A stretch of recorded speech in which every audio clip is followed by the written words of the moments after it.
जब रफ़ी की ट्रेन सुनसान स्टेशन पर रुकी।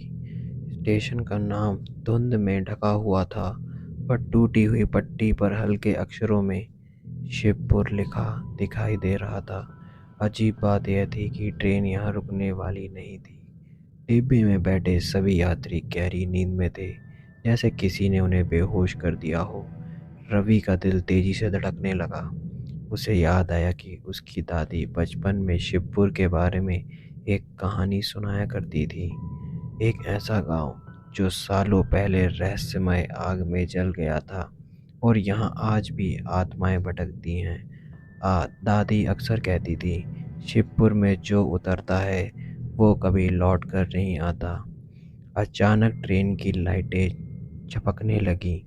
डिब्बे का दरवाज़ा अपने आप खुल गया, जैसे किसी अदृश्य शक्ति ने उसे धक्का दिया हो। बाहर गहरा सन्नाटा था। हवा में जली हुई लकड़ी और सड़े हुए मांस की गंध घुली हुई थी। रवि ने पीछे मुड़कर देखा। सभी यात्री अभी भी जड़बत में बैठे थे। उनकी आंखें खुली थी, पर उनमें कोई जीवन नहीं था। डर के बावजूद रवि के कदम प्लेटफॉर्म पर बढ़ गए। जैसे ही वह उतरा, ट्रेन ने जोर की सीटी मारी और तेजी से आगे बढ़ गई। अब वह अकेला था। स्टेशन की इमारत खंडर में बदल चुकी थी। दीवारें और काले काले धब्बों से ढकी हुई थी, जैसे आग ने उन्हें चाट लिया हो। अचानक उसे बच्चों की किलकिलाहट सुनाई दी। वह आवाज़ स्टेशन के पीछे की ओर से आ रही थी। कांपते हुए वह उधर बढ़ा। पीछे एक पुराना स्कूल था, जिसकी खिड़कियां टूटी हुई थीं। दरवाज़ा आधा खुला हुआ था।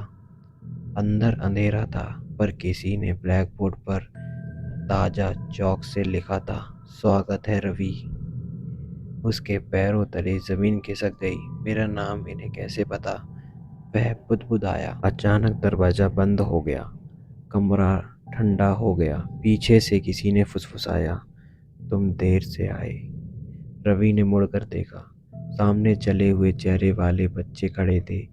उनकी आंखों की जगह गहरे काले गड्ढे थे, जिनसे धुआं निकल रहा था।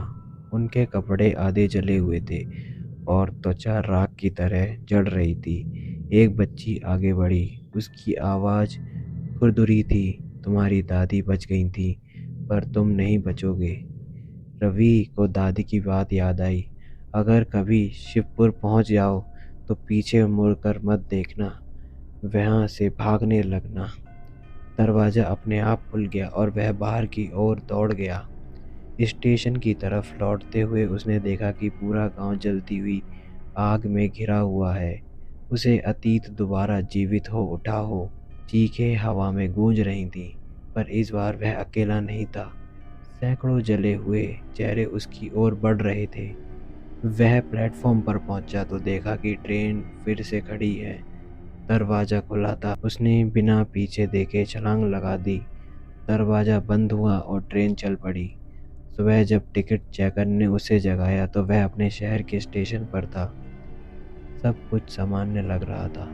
उसने राहत की सांस ली, पर तभी उसने अपने हथेली पर नज़र डाली।